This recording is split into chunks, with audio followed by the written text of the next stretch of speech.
राधे राधे दोस्तों, आज मैं एक श्री कृष्ण जी का गाना गाने जा रही हूँ। अगर आप सभी को अच्छा लगे तो प्लीज़ लाइक करना, कमेंट करना और मेरे चैनल को सब्सक्राइब करना।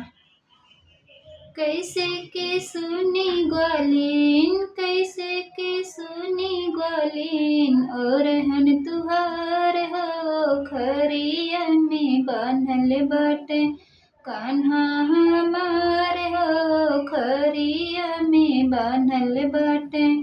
हमरे कन्हैया जी के छोटे छोटे गोड़वा, हमरे कन्हैया जी के छोटे छोटे गोड़वा, कैसे के डाके ग्वालिन, कैसे के डाके ग्वालिन, चौखट तुहार हो खरिया में बान्हल बाटे, कान्हा हमार हो खरिया में बान्हल बाटे।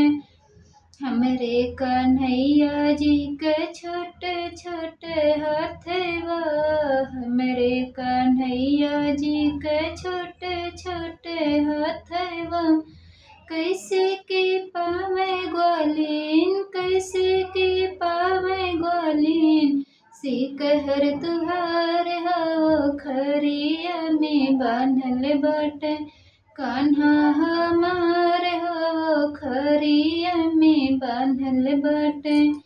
हमरे कन्हैया जी के छोटे छोटे मुखवा, हमरे कन्हैया जी के छोटे छोटे मुखवा, कैसे के खाए ग्वालिन, कैसे के खाए ग्वालिन, माखन तुहार हो खरिया में बान्हल बाटे, कान्हा हमार हो खरिया में